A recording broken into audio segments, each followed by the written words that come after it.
کہ اگر قبائلیوں کو ادھر نہ بھیجتے تو قبائلی صوبہ سرحد میں تہس نہس کر دیتے, وہ ادھر سے لوٹ لیتے سارا. دیکھیے بات یہ ہے نا کہ سردار قیوم صاحب نے بھی ظاہر ہے کہ یہ چیزیں بھی پاکستان کے مختلف مورخین نے لکھی ہیں کہ سموٹلی پاکستانی اسٹیبلشمنٹ نے قبائلی جو سردار تھے, کیونکہ ایک تو بات یہ تھی کہ آپ کو پتہ ہی ہے کہ جب پاکستان کو معرض وجود میں لایا گیا جی تو افغانستان کا چونکہ کلیم جو ہے وہ تقسیم کے اس طرف جس کو ڈیورٹ لائن کہتے ہیں, تقسیم جی جی کی اس لائن کو افغانستان کی اس وقت کی حکومت ہے, اس وقت جو ہے نا وہ ظاہر شاہ حکمران تھے, بادشاہ تھے, جی انہوں نے ماننے سے انکار کر دیا تھا کہ جب تک کہ افغانستان کے وہ تاریخی حصے جو دراصل برطانیہ نے اپنے قبضے میں لیے تھے وہ واپس اگر افغانستان کو نہیں لوٹائے جاتے تو اس وقت تک یہ تنازع جو ہے برقرار رہے گا اور ہماری جو ریزرویشنز ہیں نئے ملک کے بارے میں وہ بھی قائم رہیں گی. اور اس میں یقیناً جو ہے وہ جو خیبر پختونخوا, اب تو خیبر پختونخوا کہتے ہیں, اس وقت صوبہ سرحد کہا جاتا تھا اس کو. جی فرنٹیئر جی سرحد کے اس وقت کے جو قبائلی سردار تھے وہ اپنے آپ کو افغان کہلاتے تھے اور افغانستان کا اپنے آپ کو حصہ سمجھتے تھے, اور گائے بگائے اگر آپ دیکھیں تو برٹش دور میں بھی وہاں بغاوتیں ہوتی رہی ہیں برٹش راج کے خلاف. لیکن ظاہر ہے کہ وہ ایک بہت بڑی کالونیل پاورز تھی, اس کے شکنجوں سے وہ تو علیحدہ نہیں ہو پائے. لیکن کئی ایک معاہدے جو ہم نے پچھلے کسی پروگرام میں بڑی تفصیل سے ذکر 1919 والا. تو کہنے کا مطلب یہ ہے کہ پاکستانی اسٹیبلشمنٹ نے ان کو ایک نئی ترغیب دی اور ساتھ میں ان سے یہ وعدے کیے کہ اگر یہ کشمیر پاکستان کو مل جاتا ہے تو آپ کے ساتھ ہم بیٹھ کے کوئی نہ کوئی معاہدہ کریں گے اور آپ کی خواہشات کا احترام کیا جائے گا. اور موویبل پراپرٹی جو ہے وہ آپ کی اور اموویبل پراپرٹی ہماری, یعنی ریاست جموں کشمیر کی سرزمین ہماری ہے اور باقی جو بھی ڈور ڈنگر ہیں چرند پرند ان کو آپ اٹھا کے لا سکتے ہو. تو یہ چیزیں تو مطلب یہ کہ برسبیل تذکرہ میں کر رہا ہوں, لیکن بہرحال یہ ہے کہ کئی ایک لوگ ایسے ہیں جو تاریخ کا منہ چڑھاتے ہیں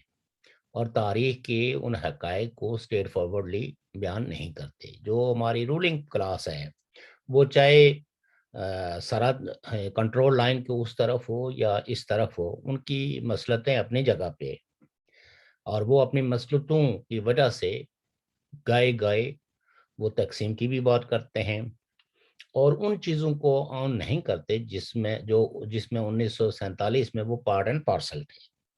جیسے نیشنل کانفرنس ہے تو نیشنل کانفرنس نے ٹرائبل انویژن اور پاکستانی انویژن کے خلاف ایک مزاحمتی بیانیہ اختیار کیا جس میں آپ کہہ سکتے ہیں کہ بارہمولہ کے اندر ایک بڑی شدید لڑائی ہوئی بٹوین ٹرائبلز اور جو ہے وہ کشمیری یا وہ لیڈران جو جس میں مقبول شیروانی کا نام تاریخ میں درج ہے کہ وہ بلاک لیڈر سے نیشنل کانفرنس کے انہوں نے مزاحمت کی, اور اگر وہ مزاحمت نہ کرتے, بارہمولہ میں مزاحمت نہ ہوتی تو شاید ٹرائبلز جو ہے وہ سری نگر تک بھی پہنچ چکے تھے, بلکہ بعض ان کے حصے جو ہے وہ صرف 10 کلومیٹر کے فاصلے پر تھے سری نگر کے, اور بہت قتل عام ہوا یہاں سے, جسے آج کل آزاد کشمیر شاعرانہ مبالغہ رگئی کے طور پر آزاد کشمیر کہتے ہیں. یہاں سے آپ یہ کہہ سکتے ہیں کہ لوگوں کو ڈسپلیس کرنے کے لیے بے دریغ طاقت کا استعمال کیا گیا. کئی ایک خواتین جو ہے ان کو قتل کیا گیا, ان کی آبرو ریزی ہوئی, اور کئی ایک کو اغوا کر کے پاکستان کے جو ہے وہ براتھل ہاؤسز کے اندر جو ہے نا ان کو 4 آنے کے اندر بیچا گیا. یہ ایک سیڈ سٹوری ہے, لیکن ہمارے لیے جو وہ سیڈ ہے کہ ہمارے بہت سارے ہم وطن جو ہے وہ اپنی جنم بھومی سے بزور طاقت جو ہے ان کو یہاں سے ڈسپلیس کیا گیا. اور جی ساتھ میں یہ ہے کہ دن بدن یہ جو تقسیم ہے 22 اکتوبر کو جو ہوئی، جس کو بعد ازاں سیز فائر، کبھی سیز فائر کبھی کنٹرول لائن کا نام دیا گیا، جو پاکستان اور ہندوستان کے درمیان مختلف کانفرنسز ہوتی رہی، تاشکند ہو گئی یا شملہ ہو گیا یا اور بھی بہت ساری میٹنگز ہوئی، تو اس میں کہیں بھی یہ سوال جو ہے وہ اہم اہمیت نہیں اس نے اختیار کی کہ یہ صرف سرزمین کی تقسیم نہیں ہے، یہ خاندانوں کی تقسیم ہے، ایک قوم کی تقسیم ہے، اور اس کو ایک انسانی المیہ کے طور پر دیکھ کے تو واپس لوگوں کو ملنا دیا جائے۔ شاید یہ جو جب پرائم منسٹر جو ہے وہ تھے واجپئی، تو پہلی جی دفعہ انہوں نے اس بات کو ریئلائز کیا کہ شاید ہم فوجوں کو نہ ہٹا سکیں اپنے جو ان کی پاکستان یا ہندوستان کے اپنے جو دفاعی پرپزز ہیں یا مقاصد ہیں، لیکن انہوں نے اس ایشو کو ایڈریس کیا اور یہ کہا کہ کم از کم کشمیریوں کو آپس میں ملنے جلنے کے راستے ہموار کیے جائیں، تاکہ تقسیم شدہ خاندان اپنے پیاروں سے دوبارہ مل پائیں۔ اور کئی ایک خاندان جو ہے، جیسے بہن ادھر تھی ہیں تو بھائی ادھر تھا، والد ادھر تھا تو بیوی ادھر، مطلب ماں ادھر تھی، تو کئی ایک خاندان آپ کہہ سکتے ہیں کہ 50-60 سالوں کے بعد بھی آپس میں ملے۔ اور اس 22 اکتوبر کے اس المیے کا ریاست جموں کشمیر کی وحدت پہ اتنا برا اثر پڑا کہ آج کوئی سرا کسی بھی سیاسی پارٹی کو نہیں نظر آ رہا کہ اس کو پکڑ کے ریاست کی وحدت کی بحالی کے لیے کوئی قدم اٹھا سکے، بلکہ مزید تقسیم ہو گئی ریاست۔ وہاں آپ یہ دیکھیے کہ جموں اور کشمیر کو ایک یونین ٹیریٹوری قرار دے دیا گیا، لداخ کو اس سے الگ کر دیا گیا، ایسے ہی جیسے یہ تو انڈیا نے تو 2019 کو کیا، لیکن پاکستان نے گلگت بلتستان کو ویری فرسٹ ڈے ہی الگ کر دیا تھا۔ حالانکہ آزاد کشمیر کی ساری جو رولنگ پارٹیاں تھیں، بشمول مسلم کانفرنس، لبریشن لیگ، آزاد مسلم کانفرنس، یہ سب یہ مطالبہ کرتے رہے کہ ہمیں ایک اکائی، ہم ایک ریاستی اکائی ہیں، اور کم از کم یہ ہے کہ ہم لوگوں کو ایک اکائی کے طور پر جو ہے وہ رہنا دیا جائے اور ہماری اس علیحدگی کو ختم کیا جائے جو جبری ہے۔ اور حتیٰ کہ کئی ایک عہدیداران جو تھے حکومت کے، انہوں نے یہ پیشکش بھی کی کہ بھئی اگر وزیر اعظم آزاد کشمیر کا ہے تو پریزیڈنٹ جو ہے وہ گلگت بلتستان سے لیا جائے، اگر پریزیڈنٹ آزاد کشمیر سے ہو تو پرائم منسٹر جو ہے وہ گلگت بلتستان سے لیا جائے۔ اور وہ بات یہ تھی کہ اس میں ان کی نیک نیتی کا یہ اظہار تھا کہ وہ ریاست کی اس حصے کی کم از کم وحدت چاہتے تھے، اور اپنے بھائیوں کو اپنے یعنی شریک اقتدار کرتے تھے، اگرچہ ان کا اقتدار بھی ان معنوں میں نہیں تھا، لیکن بہرحال یہ پارٹیاں کہتی رہی، اور گلگت بلتستان کے اندر بھی ایک بڑی تحریک موجود رہی ہے، اور آج بھی کسی نہ کسی شکل میں موجود ہے، اپنے تشخص کے لیے، اپنے حقوق کے لیے، اور اپنے جو کانسٹیٹیوشنل رائٹس ہیں، ایک فل فلیج وہ کانسٹیٹیوشن چاہتے ہیں، اور ساتھ میں مکمل ادارے ایسے چاہتے ہیں جس سے کہ انصاف جو ہے وہ ممکن ہو سکے۔ لیکن اس دن نے ہمیں اتنے دکھ دیے کہ اب یوں سمجھیں کہ یہ ریاست جموں کشمیر کے لوگوں کے لیے ایک طرح کا یہ ناسور ہے۔ وہ لوگ تو 1947 کی تاریخ بھولنے کی کوشش کر رہے ہیں، جن کو اقتدار کے مزے لگے ہوئے ہیں، وہ چاہے اس حصے کے ہوں یا اس حصے کی وہ سو کال کشمیری قیادت ہو۔ ہاں، لیکن ریاست جموں کشمیر کے لوگ جو ہے اس پہ باقاعدہ سوچتے ہیں، اور جو لوگ اس دن کو بناتے ہیں، انفارچونیٹلی وہ بھی ایک لپ سروس کرتے ہیں، لیکن ہم پھر بھی ان کو کہتے ہیں کہ اس خاموشی سے تو کم از کم یہ احتجاج بھلا کہ جس میں آپ کم از کم یہ کہتے ہیں کہ ہمارے ملک پہ حملہ ہوا، اور یہ دن جو ہے وہ آپ کو ایک تجدید کا تقاضا لیے ہوئے ہے کہ کم از کم جو ہماری قدریں مشترک ہیں، ہماری سرزمین ایک ہے، ہماری تاریخ ایک ہے، اور اس کو جو زور زبردستی سے تقسیم کیا گیا ہے تو یہ تقسیم ختم ہونی چاہیے۔ ہماری پارٹی نے، united Kashmir Peoples national party, میں پہلے بھی کئی دفعہ کہہ چکا ہوں کہ تاریخ کا سبق کا جو ہے وہ ایک دم ہم نے نہیں سیکھا. ہمیں اپنی اس کم علمی کا احساس ہے اور اس احساس کا ہم اظہار کرتے رہے ہیں کہ یہ جو بیانیاں آج ہم لے کے چل رہے ہیں، یہ بیانیاں اگر ہمارے زمانہ طالب علمی میں اس طرح کا بیانیہ نہیں تھا، چونکہ ہمارے پاس تاریخ کا وہ سبق موجود نہیں تھا. دھیرے دھیرے ہم نے جانا، اور جب سے یہ جانا، خاص کر کے بس ٹریٹی آف امرتسر جو تھی، جس کی وجہ سے ریاست جموں کشمیر مرز وجود میں آئی، تو ایک بہت بڑا پروپیگنڈا تھا. اور یہ پروپیگنڈا کیا جاتا تھا کہ جی 75 لاکھ نانک شاہی میں کشمیریوں کو فروخت کر دیا گیا، کشمیریوں کو بھیڑ بکریوں کی طرف بیچا گیا. تو اس پروپیگنڈے کے ماحول میں کئی، یعنی 3-4 جنریشنز نے آنکھ کھولی، اور آج بھی آپ یہ کہہ سکتے ہیں کہ اس پروپیگنڈے کی نظر یا اس کے اثرات ہمارے دماغوں پہ موجود ہیں. اور کئی ایک لوگ جس وقت تقریر کرنے کے لیے اٹھتے ہیں تو وہ اپنے آپ کو کلی طور پر اس پروپیگنڈے سے آزاد نہیں کروا پائے، کیونکہ ایک طرف تو united Kashmir Peoples national party کی سٹرگل ہے، اور دوسری طرف ریاست ہے اور ریاستی اداروں کے جو پروپیگنڈا ہے. تو اس میں آپ لوگوں کو تاریخ کا سبق کوئی ایک دن میں نہیں دے سکتے. لیکن یہ اچھی بات ہے کہ کم از کم ہماری پارٹی جو ہے وہ جب سے ہم نے یہ بیانیہ لیا ہے کہ بھائی ٹریٹی آف امرتسر جو ہے، اس کی جو جیورسپروڈنس ہے وہ یہ ہے کہ اس نے ایک ریاست کو مرز وجود میں لایا جس کا نام ریاست جموں کشمیر ہے. اور ہم سارے ریاست جموں کشمیر کے بلا امتیاز رنگ، نسل، مذہب ایکول شہری ہوئے. ہم بھیڑ بکریوں کی طرح نہیں خریدے گئے، اور نہ ہی ہم سے ہماری زمینیں چھینی گئی. آج تو ہماری زمینیں بھی چھینی جا رہی ہیں. آج تو ہمارے جو ہے وہ مال مویشی بھی چرا لیے جاتے ہیں. آج ہمارے انسانوں کو بھی جو ہے وہ یرغمال بنا کے تو ان کو کبوت خانوں میں ڈال دیا جاتا ہے، اور ان کا قتل اس طرح لگتا ہے کہ جیسے کوئی سیریٹ انڈرسٹینڈنگ کے تحت جائز قرار دے دیا گیا ہے. اور کشمیریوں کا خون آئے دن بہتا ہے، جس پہ ہماری جو رولنگ کلاس ہے اس کا دل نہیں ڈالتا، اور نہ ہی وہ اس پہ کوئی مذمتی بیانیہ اختیار کرنے کے لیے تیار ہیں، اور نہ ہی وہ ریاست کا ہاتھ پکڑنے کے لیے تیار ہیں کہ یہ ہمارے لوگ ہیں. ان لوگوں پہ ظلم اور جبر جو ہے وہ ہم برداشت نہیں کریں گے. انفارچونیٹ ہے، یہ ہماری تاریخ کا ایک بدترین پہلو ہے کہ ہماری جو سو کالڈ رولنگ پارٹیاں ہیں، ان پارٹیوں نے ایک کم از کم اپنے مفادات کے لیے اس حد تک کمپرومائز کیا ہوا ہے کہ وہ تاریخ کو بھی جیسی تاریخ ہے اس کو درست طریقے سے بیان نہیں کرتے. ہماری تاریخ کے اندر جو واقعات ہوئے جنہوں نے ہماری زندگیوں پہ بہت برے اثرات مرتب کیے، ان دنوں کو بھی وہ بنانے کے لیے تیار نہیں ہیں. جیسے 22 اکتوبر ہے، اور کئی ایک لوگ ہیں جو 24 اکتوبر بناتے ہیں کہ جی ہم نے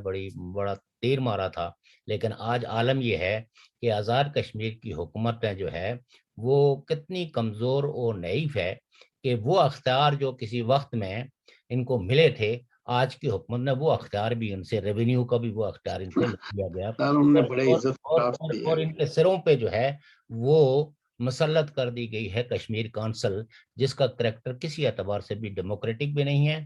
اور اس کا پرائم منسٹر پاکستان ہے، اور پرائم منسٹر پاکستان جو ہے وہ آپ یہ کہہ سکتے ہیں کہ آزاد کشمیر کے تمام اختیارات کا منبع جو ہے وہ پرائم منسٹر پاکستان ہے. اور آزاد کشمیر کی یہ رولنگ پارٹیاں پرائم منسٹر کو یہ کہنے کے لیے تیار نہیں ہیں کہ جب ہمارا اپنا پرائم منسٹر ہے تو اس کو وہی اختیار ہونا چاہیے جو پرائم منسٹر پاکستان کو 1973 کے کانسٹیٹیوشن میں دیا ہوا ہے. یہ بھی کہنے کے لیے تیار نہیں ہے. وہ بلاور راجہ فاروق حیدر کا کہ چلو مسلم لیگ نون کے ساتھ اس نے اپنا قضیہ بیان کیا، اور مسلم لیگ کے اس وقت کے جو وزیر اعظم تھے شاہد خاقان عباسی، ان کا بھی بھلا ہو کہ کچھ اختیارات انہوں نے واپس لوٹائے کہ ٹھیک ہے ختم کر دیا، واپس ہو گیا. نہیں، وہ ختم تو اب موجودہ گورنمنٹ نے کیا. لیکن انفارچونیٹ آپ یہ دیکھیں کہ جو راجہ فاروق حیدر یا اسنو کے جو لیڈر ہیں، انہوں نے بھی جو ہے وہ اس پہ کسی قسم کا نہ احتجاج کیا، حتیٰ کہ کوئی پریس کانفرنس بھی نہیں کی کہ یہ اختیار ہم کشمیریوں کے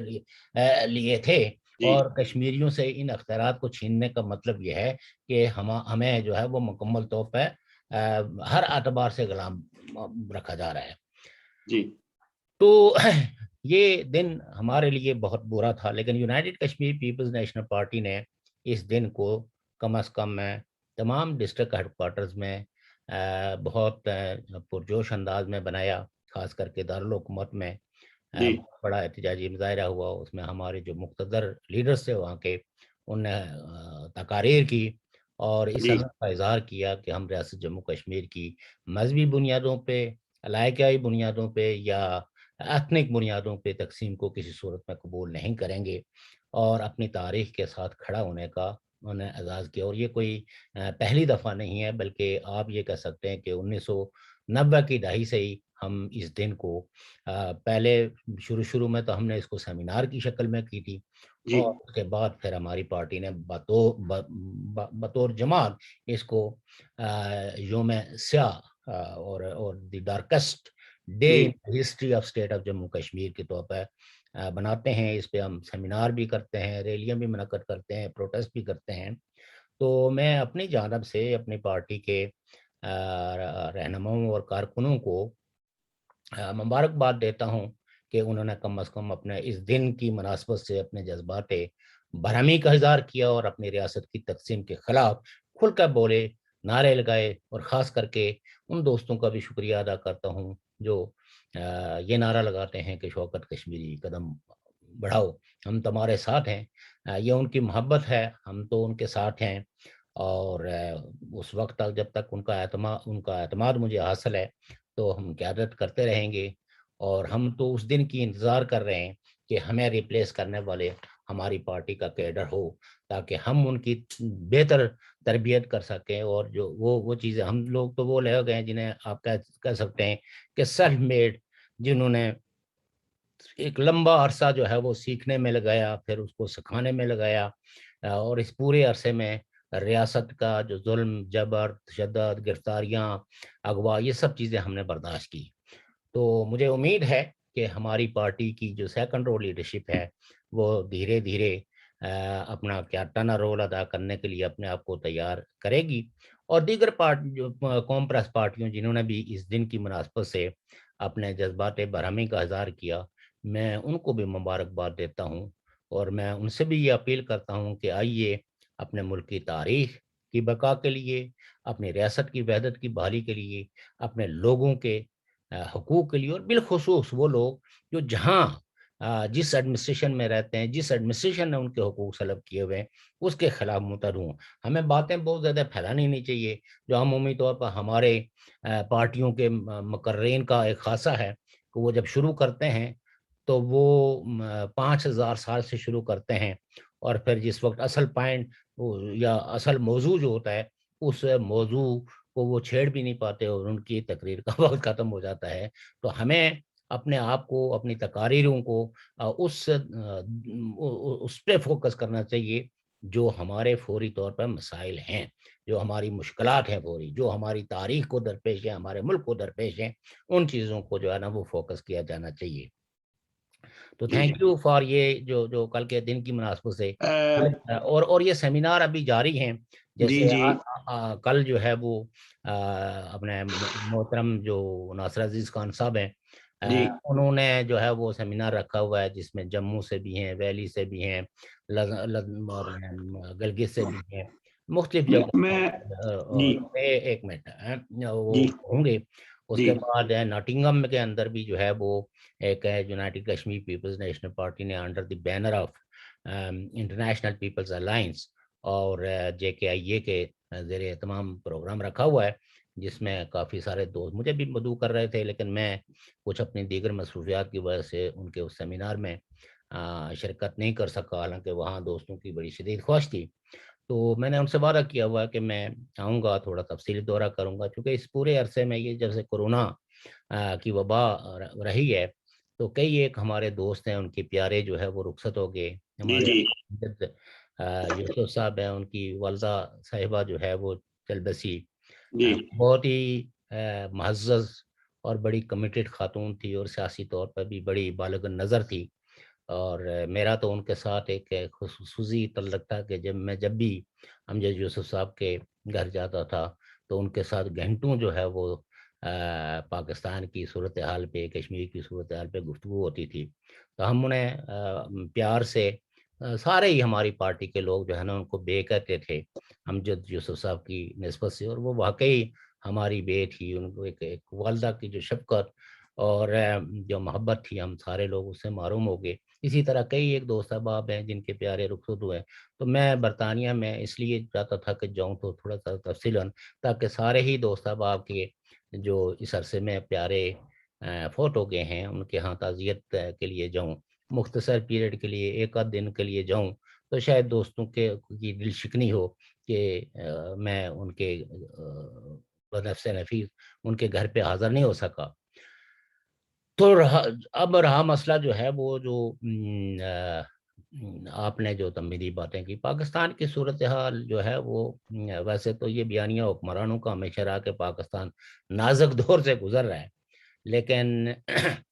میں سمجھتا ہوں کہ پاکستان ایٹ سول وار، یہ کوئی معمولی صورتحال نہیں ہے، یہ غیر معمولی صورتحال ہے۔ اگرچہ آپ نے دیکھا ہوگا کہ ایف اے ٹی ایف والوں نے جو ہے وہ پاکستان کو 4 ماہ کے لیے مزید ایکسٹینشن کر دی گرے لسٹ میں، فیبروری تک جی، فبروری تک، اور فبروری میں وہ دیکھیں گے۔ لیکن میں یہ کہتا ہوں کہ پاکستان کو خود بھی یعنی وہ کاغذی حساب سے جو کچھ کر کے ان کے حوالے کر دیتے ہیں وہ تو ٹھیک ہے، اور یہاں عمومی طور پر جو ہے نا دفتری کاروبار اسی طرح چلتا ہے، لیکن پاکستان کے اگر حکمران یا عوام احتساب کریں اپنے رہنماؤں کے بیانات کے لیے، تو بلیک لسٹ ہونے کے لیے تو میں سمجھتا ہوں کہ آپ کے وزیر اعظم کے بیانات ہی کافی ہیں۔ جو ملک کا وزیر اعظم جو ہے وہ یہ کہے کہ ہمارے ہاں اتنے 1000 ارب 1000 ہاں 1000 ارب ڈالر سالانہ منی لانڈرنگ ہوتی ہے۔ منی لانڈرنگ اب ہوتی ہے آپ یہ پاکستان سے۔ دیکھیے کہ ایف اے ٹی ایف کا مقصد ہی جو ہے وہ منی لانڈرنگ کو روکنا ہے۔ جی جی تو اب انہوں نے لیجسلیشن جیسی بھی کی ہو، لیکن جب پرائم منسٹر جو ہے وہ کنفس کرے کہ یہ منی لانڈرنگ جو ہے وہ جاری و ساری ہے اور we are fail to control the money laundering, اسی طریقے سے ٹیررزم کیا ہوتا ہے، یہ جو آج کل ہے کہ مذہب کو اپنے سیاسی مقاصد کے حصول کے لیے استعمال کرنا، اور مختلف حکومتوں نے وہ جس کو کہتے ہیں ڈنگ ٹپاؤ پالیسیاں، ڈنگ ٹپاؤ پالیسیوں کے تحت یہ جو مذہبی پارٹیاں جو ہے وہ انہوں نے بنوائی ہوئی ہیں، جن کو وقتاً فوقتاً کبھی کسی کے ووٹ بینک کو کاٹنے کے لیے استعمال کرتے ہیں، کبھی کسی کی حکومت کو ڈسٹیبلائز کرنے کے لیے کرتے ہیں۔ سوال یہ پیدا ہوتا ہے کہ کیا پاکستان ایک نیشن سٹیٹ ہے یا نہیں ہے؟ اگر پاکستان نیشن سٹیٹ ہے تو اس میں اس طرح کی ایکٹیویٹیز کی کہ جہاں ایک مذہبی پارٹی جو ہے نا اٹھ کے یہ کہے کہ آپ ہیں جو ہے وہ فرانس سے اپنے تعلقات منقطع کریں، ان کے ساتھ کسی قسم کی کوئی سفارتی تعلقات نہیں ہونے چاہیے، تو کیا نیشن سٹیٹ یہ افورڈ کر سکتی ہے؟ تو یہ ساری چیزیں جو ہے وہ پاکستان میں جو 22 کروڑ لوگ وہاں بستے ہیں، وہ آپ یہ دیکھیں کہ ایک چھوٹی سی مذہبی اقلیت کو سمجھانے میں ناکام ہے، اور وہ وجہ یہ ہے کہ یہ پاکستان ان کی سمجھ بوجھ کا سوال نہیں ہے، یہ پاکستان کی سٹیٹ فیلڈ سٹیٹ ہے، جس کی وجہ سے اس طرح کی کہ جو فتنے فساد جو ہے وہ سر اٹھاتے ہیں، کبھی ناموس رسالت کے نام سے، کبھی شیعہ سنی فساد کے نام سے، کبھی ناموس صحابہ کے نام سے، کبھی عظمت صحابہ کے نام سے، یہ ساری چیزیں جو ہے وہ دراصل ایک گھڑی گھڑائی یہ سر جنگ کے عہد کی وہ پالیسیاں ہیں جن پالیسیوں کا یہ الٹیمیٹ شخصانہ ہے کہ جس سے آج اگر کوئی آدمی بھی پاکستان کے پوری دیانتداری سے اگر تجزیہ کرے تو پاکستان کی سٹیٹ جو ہے وہ بطور سٹیٹ ایک فیل لگے گی۔ یہ کوئی ہم کوئی اپنی خواہش کا اظہار نہیں کر رہے ہیں، ورنہ آپ مجھے یہ بتائیں کہ جس ملک کے اندر مظاہرین کے ہاتھوں پولیس والے قتل ہو جائیں، اور جو مظاہرین آپ ان کے مطالبے کی حساسیت کو دیکھیں کہ وہ کہہ کیا رہے ہیں، اور اس پورے میکانزم میں اتنی فوجی آفیسرز اور پولیٹیکل کلاس اور یہ سارے چیز، یہ ان کے دماغ میں یہ بات ڈال نہیں پائے ہیں کہ بھائی ناموس رسالت جو ہے وہ آپ کی اپنے دلوں کے اندر پیغمبر کی محبت ہونی چاہیے،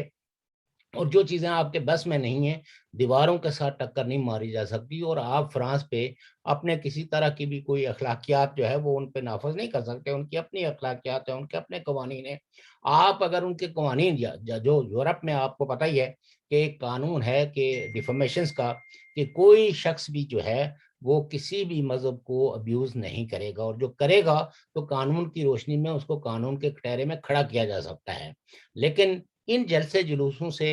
تو جو نقصان ہوگا وہ اسی سوسائٹی کا ہوگا، تضادات اگر ابھریں گے تو اسی سوسائٹی کے ابھریں گے۔ تو یہ ایک میں سمجھتا ہوں کہ افسوسناک پہلو ہے، اس پہ کوئی شادیانہ بجانے کی ضرورت نہیں ہے۔ اور یہ کہنا کہ عمران خان جو ہے وہ ان تحریک لبیک کے اس ڈیمونسٹریشن سے، اس احتجاج سے جو ہے وہ اس کی حکومت ختم ہو جائے گی، تو دراصل یہی کچھ تو ہوتا رہا۔ پاکستان کی اسٹیبلشمنٹ یہی کچھ تو کرتی رہی ہے، جو سویلین حکومتیں تھیں ان کو کمزور کرنے کے لیے۔ ان حکومتوں کی اپنی خامیاں، اپنی کمیاں اپنی جگہ پہ، لیکن پرنسپل جو ہے وہ یہ دیکھنا چاہیے کہ کیا اس طرح کی چیزوں کی حمایت کی جا سکتی ہے یا نہیں کی جا سکتی۔ سوال یہ نہیں ہے کہ کس نے کیا وعدہ کیا تھا، کس نے کس وقت کس کو بیوقوف بنایا تھا۔ دیکھنا یہ ہے کہ اسٹیبلشمنٹ جو ہے، آپ ایک طرف جو لوگ رائٹس کی بات کرتے ہیں ان کو تو آپ گولیوں سے بھون دیتے ہیں، لیکن جو لوگ ایک ایسا مطالبہ کر رہے ہیں جو آپ کی پوری ریاست جو ہے وہ پورا نہیں کر پاتی، لیکن پھر بھی ان لوگوں کو برداشت کیا جا رہا ہے، ان کو سپیس دیا جا رہا ہے، وہ جا کے کنٹینر ہٹاتے ہیں اور پوری ریاست جو ہے وہ تماشائی بنی بیٹھی ہوئی ہے۔ تو اس پہ غور کرنے کی ضرورت ہے کہ کیا ریاست کے کوئی طاقتور حلقے ان کے پیچھے ہیں، یا یہ محض ناموس رسالت کا سوال ہے، یا رسول سے محبت۔ مجھے معاف کریں گے آپ اگر کہیں میں کوئی غلط بات کر دوں، نہیں آپ کریں۔ لیکن میں ان مذہبی پارٹیوں کو بہت اچھے سے طریقے سے جانتا ہوں۔ ان کا صرف روٹی روزیوں کا مسئلہ ہوتا ہے، ان کو اپنے مذہب سے یا اپنے مذہب کی اقدار سے کسی قسم کا کوئی تعلق نہیں ہے۔ یہ صرف مذہب کو اپنی چودراہٹ کے لیے استعمال کرتے ہیں، ورنہ اگر یہ پارٹیاں جو ہے وہ صحیح مذہبی اقدار کو خود ہی اپنا لیں تو میں سمجھتا ہوں کہ پاکستان کی سوسائٹی کے اندر نفرت تو بالکل ہی نہ ہو، اس طرح کی لالچنس بھی بالکل نہ ہو، لیکن یہ ہمیشہ اپنے ذاتی مفادات کے لیے مذہب کو استعمال کرتی ہیں، اور اس عمل کی کسی صورت میں بھی تائید و حمایت نہیں کی جا سکتی، چاہے پورا جو ہے وہ پوری دنیا یہ کہے کہ یہ درست ہے، لیکن میں یہ سمجھتا ہوں کہ یہ درست عمل نہیں ہے۔ عمران خان کی اپنی کمزوریاں اپنی جگہ پہ، دیکھیے ہمیں یہ سوچنا پڑے گا کہ آیا آرمی کے لوگ کیوں ایک پرائم منسٹر کو، جس کو انہوں نے خود ہی لوگوں سے جو ہے وہ زور زبردستی سے منتخب کروایا، تو وہ ان کو کیا حق پہنچتا ہے کہ وہ عمران خان کو پریشرائز کریں کہ تم جو ہے وہ پنجاب کی گورنمنٹ کو تبدیل کرو؟ مالک وہ تو نہیں سر ہے۔ جب عوام پیس رہی ہے کیا کریں جی، نہیں، عوام مر ان رہی کا ہے، کیا کام ہے، ان کا کیا، وہ کیا اپنے مطلب پنجاب کے اندر وہ لیزر گنیں جو بک دیکھیں، رہی ہیں؟ بات یہ ہے کہ یہ پولیٹیکل پارٹیز کا ایشو ہے، یہ مسلم لیگ نون کا ایشو ہے، یہ پیپلز پارٹی کا ایشو ہے، یہ اس ملک کے اندر جتنے بھی سول سوسائٹی کا ایشو ہے ان کو اس پہ یونائٹڈلی تحریک چلانی چاہیے۔ یہ پی ڈی ایم کا ایشو ہے، یہ فوجیوں کا ایشو نہیں ہے اور یہ پی کہ ڈی ایم والے یہ کس سارے باقی اپنی باتیں کر رہے ہیں۔ کس وزیر کو وہ نکالیں اور کس وزیر کو نہ نکالیں، اپنی کیبنٹ میں کس وزیر کو رکھیں۔ میں یہ تو یہ مانتا ہوں کہ عمران خان نے ان 3 سالوں کے اندر جتنی، یا آپ کہہ سکتے ہیں کہ سیویلین فیس کو بگاڑا ہے، اور جتنی مطلب یہ ہے کہ آپ کہہ سکتے ہیں کہ سیویلین سپریمیسی کا جو سلوگن ایروڈ ہوا ہے وہ کسی اور دور میں نہیں ہوا۔ لیکن یہ بھی حق نہیں ہونا چاہیے کسی بھی فوجی کو کہ وہ ایک سیویلین پرائم منسٹر کو جا کے کہیں کہ اب آپ جو ہے وہ اپنا راستہ لیں، آپ جو ہے وہ مزید اقتدار پہ اور وہ سازشیں شروع کر دی جائیں. یہ حق جو ہے وہ عمران خان صاحب نے خود کیا کیا تھا؟ نہیں، خود بھی میں یہ کہتا ہوں نا، کبھی کسی کو تو اصولوں پہ کھڑے ہونے کی ضرورت ہے نا. اس وقت وہ اگر دھرنا ٹھیک تھا 126 دن کا؟ ہم نے کب اس وقت تو ساری تو آج پولیٹیکل پھر اگر وہ ٹھیک تھا یہ بھی ٹھیک ہے. سنیے نا، یہ نہیں ہوتا کہ آپ کل غلطی کریں ہیں اور آج جو ہے نا وہی غلطی میں اٹھا کے شروع کر دوں مکافات عمل ہے. اور صرف یہ کہہ کے کہ چونکہ کل آپ نے یہ کیا تھا تو آج میں، اگر کل آپ نے کوئی غلطی کی تھی تو آج مجھے غلطی کرنے کا تو اختیار نہیں مل جاتا. بس ایک دم برابر ہو جائے پھر آگے ٹھیک ہو جائیں گے، جیسے پیپلز پارٹی اور نون لیگ ہوئی میں تھی. سمجھتا ہوں کہ ہمیں سمجھنا چاہیے اس ملک میں نو ڈاؤٹ کہ لا لیسنس ہے، کوئی رول آف لا نہیں ہے، کوئی سویلین ادارے کام نہیں کر رہے ہیں، اور سارے سویلین ادارے جو ہے وہ پاکستان کی عسکری قوتوں کے ہاتھوں یرغمال بنے ہوئے ہیں. They are unable to deliver anything for the betterment of the people. سر یہ یرغمال خود بنتے ہیں نا اپنی کوتاہیوں سے. چلیے اپنے دیکھیں نا کہ ایک آکسفورڈ کا پڑھا لکھا بندہ ہو، بڑا بڑا بینکوں میں کہا جی وہ جب ڈالر کی قیمت بڑھتی ہے بیرون ملک پاکستانیوں کو بڑا فائدہ پہنچے گا، سر کھوتی کا فائدہ پہنچے گا. بات یہ ہے کہ جو آدمی غلط بیانی سے کام لیتا ہے، معیشت کے اصولوں کو وائلیٹ کرتا ہے، تو الٹیمیٹلی یہ عوام کا حق ہے. عوام اس کو کدھر پکڑے جا کے؟ نہیں، یہ عوام کا حق ہے. پوری دنیا کے اندر جو ہے نا لوگوں نے بزور اپنی طاقت کے انہوں نے جمہوریتیں بحال کرائی ہیں، آگ اور خون کے دریا عبور کر کے اپنے معاشروں میں امن لائے ہیں، بھلائی لائے ہیں، ایک دوسرے کے احترام کا قانون لے کے آئے ہیں، اور کسی بھی شخص کو ابیوز کرنا ممانعت قرار دیا گیا ہے. پاکستان کے لوگ اگر اس ملک میں جمہوریت چاہتے ہیں تو ان کو جمہوریت کے لیے قربانیاں دینی ہوگی. پاکستان کی اگر پولیٹیکل پارٹیاں جو ہے وہ سویلین سپرامیسی چاہتی ہیں اور ملک کے اندر ٹرانسپیرنسی چاہتے ہیں، اکاؤنٹیبلٹی چاہتے ہیں، تو ان کو اپنا قیادتانہ رول ادا کرنا ہوگا. اگر وہ قیادتانہ رول ادا نہ کر پائیں کسی وجہ سے بھی، تو پھر بھی یہ حق جو ہے کسی ایسے شخص کو نہیں ملتا جس کے کانسٹیٹیوشن کے اندر فرائض اور اختیارات جو ہے وہ اس کے علاوہ ہوں. میرا تو یہ بیانیہ ہے. بالکل ٹھیک ہے آپ کا بیانیہ، آپ کو پورا حق ہے. آپ کا بیانیہ ہم اس کو سن رہے ہیں، ہم اس کی کوئی مخالفت اس طرح کی نہیں کر رہے. بات یہ ہے کہ یہ وہ ہے، وہ کہتے ہیں جیسا بو گے ایسا کاٹو گے. اگر انہوں نے اس وقت جمہوریت کی بات کی ہوتی، آج جو ان کے مخالفین ہیں وہ بھی ان کا ساتھ دیتے. انہوں نے اس وقت کہا کہ اٹھو. میں یہ کہتا ہوں کہ آج بھی عمران خان کے پاس ایک ٹائم ہے جی، وہ اپنے آپ کو اپنے عوام کے سامنے سرنڈر کریں، اپنی پولیٹیکل پارٹیوں کے سامنے سرنڈر کریں، اور یہ کہیں کہ جو میں نے ماضی میں غلطیاں کی، جن کنسپریسیز کا میں حصہ بنا ہوں، میں اپنے عوام سے معافی اپولوجی ٹینڈر کریں. تو ان پارٹیوں کو اس اپولوجی کو مانتے ہوئے اصولوں کے ساتھ کھڑا ہو جانا چاہیے. وہ ان کو میں عمران خان کی حکومت بچانے کی بات نہیں کر رہا ہوں. نہیں کہتا ہوں کہ بہرحال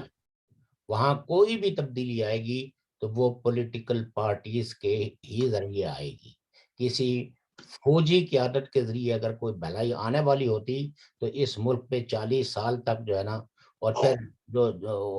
براہ راست حکومت کی، اور بعد میں بھی جو سو کالڈ جمہوری حکومتیں قائم ہوئی ہیں، ان کو بھی کبھی انہوں نے سکھ کا سانس نہیں لینے دیا ہے. آپ عمران فرماتے خان ہیں تو کہ اس لحاظ سے خوش قسمت تھے کہ ان کو تو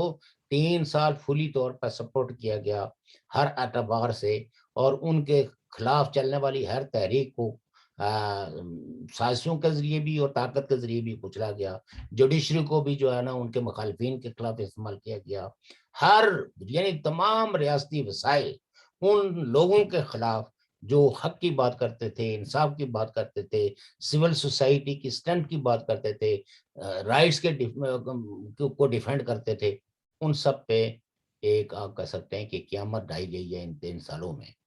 اور یہ جب کبھی بھی اس کا احتساب ہوگا تو عمران خان اس میں فالٹی پایا جائے گا. لیکن اگین میں یہ کہتا ہوں کہ it is not right of the Bajwa کہ وہ کسی کنسپائریسی کے ذریعے عمران خان کی چھٹی کرے. دیکھیں وہ جنرل باجوہ کی بات نہیں ہے, بات یہ ہے کہ عمران خان صاحب تو وہ تو کیا کہیں گے, یہ انہیں کہتے ہیں کہ ہمیں 2028 تک نا رہنے دیں, رکھیں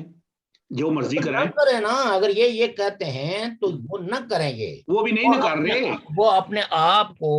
سیاست سے الگ کیوں نہیں کرتے, وہ اس وہ ملک کر رہے کو ہیں, آزاد کیوں نہیں کرتے. اب کر رہے ہیں. ان کی ایسے سیاسی لیڈروں کی خواہشات کی تکمیل میں انہیں اپنے کندھے جو ہے نا نہیں پیش کرنا چاہیے. سر وہ بھی یہ سب کچھ یہ خود کرواتے ہیں. انہوں نے 5 دن سے کیا ہے نا, تو آج ملک کا حال دیکھ لیں کیا ہو رہا ہے. تو دیکھنا تو کیا اس بات کو جسٹیفائی کیا جا سکتا ہے جو کچھ ہو رہا ہے. سر اب دیکھیں, بات سنیں, ایک میری بات سنیں. جو پاکستان کی عوام ہے 22 کروڑ, میں آپ کو دیکھیں, میں نے 3 مارشل اپنی آنکھوں سے دیکھے ہوئے. دیکھیے اپنے حلیم صاحب, میں آپ کو ایک بات بتاؤں, آپ کو پتہ ہے کہ 2 آدمیوں کی تنظیم ہوتی ہے, تنظیم کی اہمیت کی میں بات کر رہا ہوں. جی ایک ویگن پہ آفیشیلی سواریاں بیٹھ سکتی ہیں 13, اور کنڈکٹر اور ڈرائیور 2 شخص ہیں جن کی آپس میں تنظیم ہے, ایک کا ہے جڑت ہے, تو اسی ویگن میں وہ 21 سواریوں کو بٹھاتے ہیں, کیونکہ وہ جو مسافر ہیں, جو سفر کرنے والے ہیں, ان میں کسی قسم کا اتحاد نہیں ہے. تو نتیجہ یہ ہے کہ ان کو 2 آدمیوں کی تنظیم ان کو مجبور کرتی ہے کہ آپ اسی ڈبے کے اندر ایک دوسرے کے کندھوں سے یعنی سر باہر نکال کے سفر کریں. لیکن جس وقت ملکوں کے اندر تنظیمیں آتی ہیں نا, تو پھر وہ یہ کچھ نہیں ہونے دیتی. سر میں مانتا ہوں آپ کی بات, میں سر تسلیم خم کرتا ہوں. بات یہ ہے کہ میں نے پاکستان میں 3 مارشل دیکھے, اور وہ مارشل اسی وقت, فوج اسی وقت حرکت میں آتی ہے جب سول انتظامیہ, سول گورنمنٹ اپنے سیاسی مخالفین کے ساتھ برے سلوک کرتی ہے, اپنی عوام کو ریلیف نہیں دے پاتی, اور پھر ان کو وقت ملتا ہے, ان کو موقع ملتا ہے, اور وہ پھر وہی پاکستان کی عوام صبح اٹھ کے مٹھائیاں بانٹتی ہے, شکرانے کے نفل پڑھتی ہے, مسجدوں میں اعلان ہوتا ہے. دیکھیے علیم صاحب, میں سمجھتا ہوں کہ یہ چیزوں کو بہت ہی سمپلسٹی کے ساتھ دیکھنے کی وہ ہے. بات یہ ہے کہ یہ جتنے بھی پاکستان کے اندر دہشت گردی, قتل, پولیٹیکل پارٹی, پولیٹیکل گورنمنٹ کی ڈیسٹیبلائزیشن, اس کے پیچھے ہمیشہ اسٹیبلشمنٹ رہتی ہے, مانتا ہوں, یہ بات تو پکی ہے, جس کے پاس میڈیا کا قبضہ ہے. میں اپنی بات بتا رہا ہوں آپ کو کہ جس وقت جو ہے وہ محترمہ بینظیر بھٹو صاحبہ کی حکومت تھی, جی تو دوسری حکومت, پہلی دوسری, جی, اور اس میں جو ہے پروپیگنڈے روزانہ اخبار میں, نوائب وقت میں ادھر جو ہے نا چلتے تھے. ایک خبر جو ہے وہ یہ تھی کہ آصف علی زرداری صاحب نے, کوئی برطانیہ سے کوئی بزنس مین اپنا بزنس شفٹ کر کے, تو وہ شفٹ ہوا کہ میں پاکستان میں اب بزنس کروں گا. جی, تو اس کو اغوا کرایا تھا. اس کو اغوا نہیں, اس کو اغوا کر کے اس کی ٹانگ کے ساتھ جو ہے نا وہ بم باندھ کے, تو سارے پیسے اس سے بینک سے لے لیے. جی جی, پھر اس کے بعد جی باہر کہیں ان کو اسلام آباد میں کوئی کوٹھی پسند آ گئی, تو مالک مکان کی جو ہے نا وہ بچے کو اغوا کر کے تو وہ کوٹھی اپنے نام کروا دی. اس طرح کی سٹوریاں جو ہے جب اخبارات میں چھپتی ہیں, تو یقیناً ہر آدمی میں تجزیہ کرنے کی بھی صلاحیت نہیں ہوتی, اور لوگ جب ان کی جان مال ہر چیز کی انسیکیورٹی پیدا ہوتی ہے, تو وہ ایسے لوگوں سے نفرت کرنا تو بنتا ہے ان کا, یہ نیچرل ہے. لیکن آپ یہ دیکھیں کہ بعد ازاں زرداری صاحب جو ہے وہ گرفتار ہوئے, اور تقریباً کوئی 8-10 سال تو وہ جیل میں رہے, لیکن کوئی ایک گواہ بھی ان کے خلاف پیش نہیں ہوا کہ ہاں جی اس آدمی نے مجھ سے اس طرح بندوق کی نوک پہ پیسے لے لیے تھے. مدعی تو تھا نا, وہ انر جو تھا, انٹر تھا, وہ مدعی تھا. اس کو پیش کیا گیا, اس نے کہا نا وہ مطلب یہ ہے کہ جو ہے نا یہ تو مجھ سے ایسے منسوخ کہانیاں مطلب یہ کہ کی گئی ہیں, مطلب یہ ہے کہ جو ہے میرے ساتھ ایسا کچھ بھی نہیں اس نے کیا. اور وہ خود بہت بڑا مطلب یہ ہے کہ جو ہے نا وہ سندھ کا انڑ خاندان جو ہے وہ کافی مؤثر خاندان ہے. جی جی, وہ بھی لڑکانہ کا تھا, لڑکانے کا تھا وہ بھی. جی جی. تو دیکھیں بات یہ ہوتی ہے کہ الیکشنز کے ٹائم پہ کسی کے ساتھ کوئی پولیٹیکل پارٹی جو کسی علاقے کے اندر طاقتور ہوتی ہے وہ مخالفین کو دبا کے اپنے حق میں زیادہ ووٹ دلوا سکتی ہے، لیکن یہ کہ کوئی پولیٹیکل لیڈرشپ اس طرح کسی کو اغوا کر لے، اس کو گرفتار کر لے، یہ ماننے کے لیے میں تیار نہیں ہوں۔ اس کے پیچھے باقاعدہ ایک سائیکی، ایک پورا پلان ہوتا ہے کہ سب سے پہلے اس حکومت کو بدنام کیسے کرنا ہے، اس کو ڈیسٹیبلائز کیسے کرنا ہے، افواہ سازیاں۔ آپ دیکھیں ضیاء الحق کے خلاف جس وقت وہ ہوا تو ایک آپ کو پتا ہے کہ ایک ہتھوڑا مار گروپ چلا جی نکلا تھا، جی جی اور وہ رات کو سوتے میں لوگوں کو جی جی قتل کر دیتے تھے۔ مجھے اچھے طریقے سے یاد ہے کہ تقریباً 85 کی بات ہے، ہاں 85-86 میں یہ ہوا تھا، لاہور پنجاب بڑا تو آپ کا، ہاں جی، آزاد کشمیر میں بھی تھا، مظفر آباد میں جی جی یہ ممتاز راٹھور صاحب کے جو پیپلز پارٹی کے ایک بہت بڑے مظفر آباد کے لیڈر تھے، ان کا نام تھا کیانی لگتا تھا مجھے، اس وقت نام ذہن سے نکل گیا، اور راٹھور صاحب کے گھر کے بالکل قریب ان کا گھر تھا، بلکہ انہوں نے ہی راٹھور صاحب کی کافی ایک طرح کی مظفر آباد میں سیٹلمنٹ میں ان کی مدد کرتے تھے۔ اچھا، تو وہ پورا خاندان رات کو جو ہے 11 افراد پہ وہ مشتمل خاندان تھا، اور وہ سب لوگ تھوڑا مار گروپ کے، اور میں اس وقت مظفر آباد میں تھا، جی تو آپ تصور نہیں کر سکتے کہ خوف کا کیا عالم تھا۔ یعنی وہ مظفر آباد جس میں 9 10 11 بجے تک لوگ گھومتے پھرتے رہتے ہیں، بازاروں میں بیٹھے ہوئے ہوتے ہیں، وہ جی 7 بجے ہی وہ شہر جو ہے نا وہ سنسان بن جاتا تھا۔ یعنی آپ یہ کہہ سکتے ہیں کہ اگر آپ ہیں یہ جو گیلانی چوک ہے، جی یہاں سے اگر آپ کو جانا پڑ جائے جلال آباد کی طرف، تو اس راستے میں تھوڑا سا تو آدمی کو خوف ہوتا تھا، یعنی اپنے ہاں پاؤں وہ کی آواز سے وہ ڈر جاتا تھا کہ پیچھے کوئی دوڑ کے مجھے پکڑنے والا ہے، یہ عالم تھا۔ تو جب خوف کے سائے پھیلا دیے جاتے ہیں نا، تو اس حکومت کو جب کوئی ختم کرتا ہے تو لوگ کہتے ہیں شکر ہے خدا کا، لیکن لوگ چونکہ اس تحقیق میں نہیں پڑھتے کہ اس حکومت کا یہ فیس ہے کیوں پیش کیا گیا، اس کا یہ چہرہ کیا واقعی۔ لیکن آپ یہ دیکھیے کہ چند ہی مہینوں کے بعد لوگوں کی غلط فہمیاں دور ہو جاتی ہیں، اور پھر جب بھی، یعنی یہی حال نواز شریف کے ساتھ ہوا، یہی پیپلز پارٹی کے ساتھ ہوا، لیکن جو لوگوں کو جس وقت یعنی ریئلائز ہوتا ہے تو وہ پھر ان پارٹیوں کو سر، میں قرض کرنے لگا ہوں آپ کو، کہیں زحمت نہ ہوگا اس بات۔ نہیں یہ جو مملکت خداداد پاکستان کی عوام ہے، ان کی ایک پرابلم یہ بھی ہے کہ یہ روز روز نئے تجربوں سے گزرنے کا اندیہ کرتے ہیں، یہ گزرنا چاہتے ہیں، ان کو ایک بندہ وارا ہی نہیں کھاتا، ایک دکان سے سودا لینا گوارا ہی نہیں ہوتا، ایک ڈاکٹر کے پاس ریگولر جانا کبھی نہیں جاتے، ہر بخار کے ساتھ ڈاکٹر بھی تبدیل